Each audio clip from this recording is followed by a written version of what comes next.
Hi everyone! So in the previous video, we followed China's rise across almost every major industrial sector over the last 30 years. And the full industry chart gives the scale of the movement. In 1995, China represented roughly 4% of global industrial value added. By 2025, it reaches around 28%. Over the same period, Japan falls from around 23% to 5%. The European Union moves from around 26% to 16%. The United States declines less sharply, from around 22% to 17%. So the chart shows a large transfer of industrial weight toward China across consumer goods, materials, machinery, electronics, vehicles, and industrial equipment. So in this video, I want to follow the consequences of that shift. First on the consumer side, then on the external side. Start with the consumer side. When China produces close to 28% of global industrial value added, that production base reaches daily life. It appears in the price of cars, public transport, basic staples, electricity, telecom services, hotels, and many goods or services built on top of industrial infrastructure. The car market is probably the clearest example. In the affordable segment, China can offer models like the BYD Seagull at a price close to the Japanese entry-level market and far below the typical entry price in Europe or the United States. The comparison is not perfectly symmetrical because the US market has largely moved away from small affordable cars, but that difference already says something. In China, the low end of the car market still exists, and it exists at a very aggressive price level.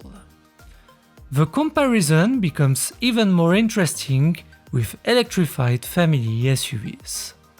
A model like the BYD Song LTMI is positioned at a much lower price than comparable plug-in hybrid or electrified SUVs in the United States, Europe, or Japan. Here, China's industrial depth becomes visible. The advantage comes from final assembly, but also from batteries, electronics, components, materials, suppliers, production equipment, and scale. The whole chain pushes the final price lower. Urban mobility gives the same impression from another angle. A metro ride in China is far cheaper than in the United States or Europe, and taxis also start from a lower base. Transport prices depend on policy choices, wages, city structure, and public subsidies. But they also depend on the cost of infrastructure, trains, energy, maintenance, and public investment. So China's industrial build-out is visible in factories, and it is also visible in the cost of moving around large cities. The basic grocery basket is more mixed, which is useful because it keeps the argument grounded. Rice and eggs look much cheaper in China than in the other regions, while milk is closer to European and American levels. Food prices follow a different logic from cars or electronics. They depend on agriculture, land, diet structure, logistics, regulation, and subsidies. Still, for several basic staples, Chinese consumers pay prices that remain very low by developed market standards. Utilities and telecom services add another layer. Residential electricity is one of the strongest examples. China's price per kilowatt hour is far below the levels shown for the United States, Europe, and Japan. This connects directly with the previous energy video. Cheap electricity supports households, but it also supports factories, logistics, data centers, appliances, and industrial competitiveness. Mobile plans are also competitive, while fixed broadband is more mixed, with the United States standing out as especially expensive. Hotels should be treated as secondary evidence. They depend heavily on real estate, tourism, wages, seasonality, and location, but the gap is still striking. In the mid-class and upper-mid segments, China appears far cheaper than the United States, Europe, and Japan. Hotels are less directly linked to industrial power than cars or electricity, but they still help illustrate the broader cost environment faced by consumers and travelers. Put these examples side by side, and the consumer benefit becomes much more concrete. China's industrial rise appears in an affordable EV, a cheap metro ride, low electricity prices, basic staples, and hotel prices that often look extremely low compared with the other major economy. For Chinese consumers, the benefit is clear. They live inside a production system that can deliver many physical goods and infrastructure-based services at prices that are difficult to reproduce in countries where industrial depth has weakened. Now, move to the external side. The production base that supplies Chinese consumers also supplies the rest of the world. On the goods trade balance chart, the movement is massive. In the mid-1990s, China's goods surplus was still limited. By 2025, it reaches around $1.19 trillion. The comparison with the other regions is striking. In 2025, the United States records a goods trade deficit of around $1.24 trillion. Japan is almost balanced, slightly negative at around $-16.4 billion. The euro area remains positive, around $169 billion, far below China's scale. A goods surplus of $1.19 trillion is almost too large to read as a normal trade statistic. It is roughly the size of the entire Dutch economy.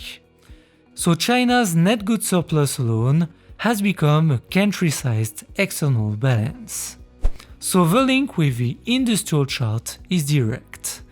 China exports more because it produces more, and because more of the value chain now sits inside China, materials, components, machinery, electronics, batteries, car, industrial equipment, and finished goods are increasingly produced within the same domestic industrial system.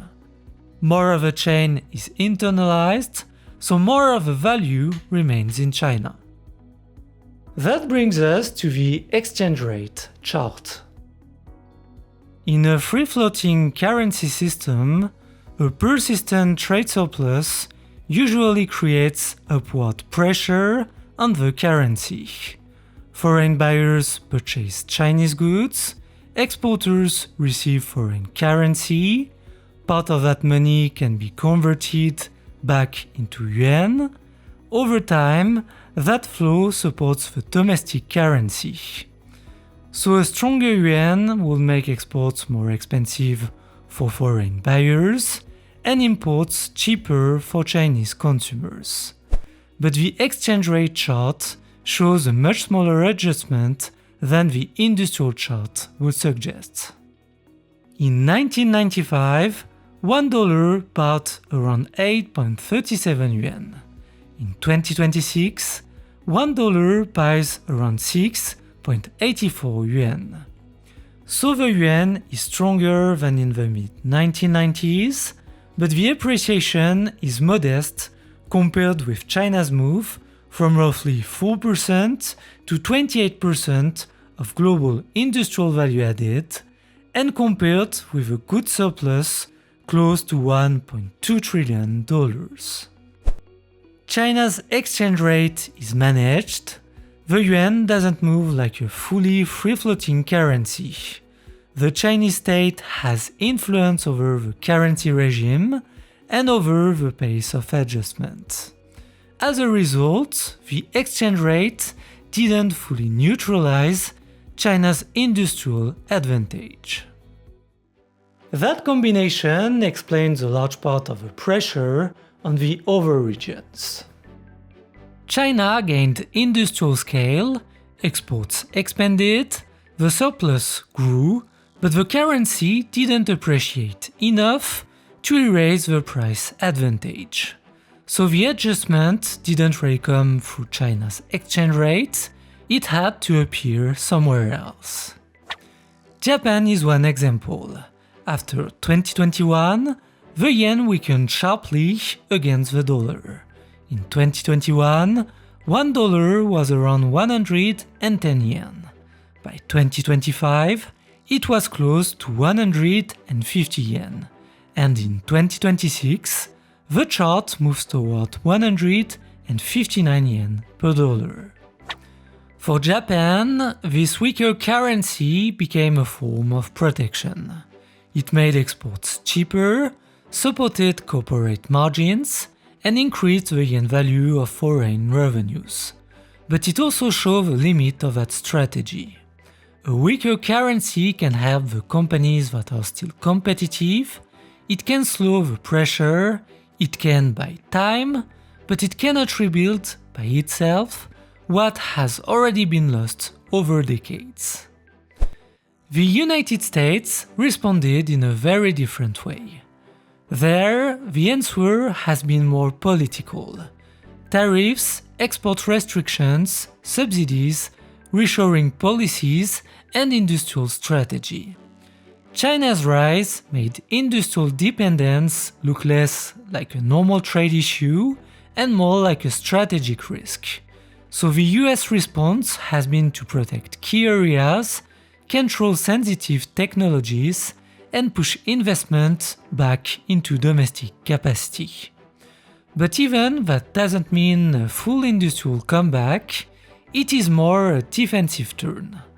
The US remains powerful, but it's now reacting to a world where China has become too large to ignore. Europe is in the hardest position. It doesn't have the same currency shock absorber as Japan, it doesn't move as aggressively as the United States on industrial protection, and at the same time, it faces higher energy costs, slower growth, heavier regulation, and more pressure from both China and the US.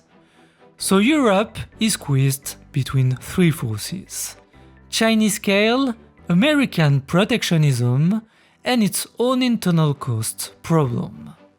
That is why China's exchange rate matters so much. If the currency doesn't absorb the shock, the adjustment moves elsewhere. It appears through weaker currencies in some countries, tariffs in others, subsidies, factory closures, margin pressure, relocation decisions, and political tension. Now let's turn to the Chinese stocks. For investors, this setup can evolve in two directions. The first direction will be a stronger push toward domestic consumption. China could support household purchasing power more directly. One possible channel would be a stronger yuan over time. A stronger yuan would increase the international purchasing power of Chinese households. Imported goods would become cheaper, foreign travel would become easier, and Chinese consumers would have more purchasing power outside China. That environment would favor companies linked to domestic demand. Consumer brands, travel, restaurants, e-commerce, internet platforms, services, healthcare, premium domestic brands, and import-related businesses. It would also reduce part of the external pressure created by a surplus close to $1.2 trillion.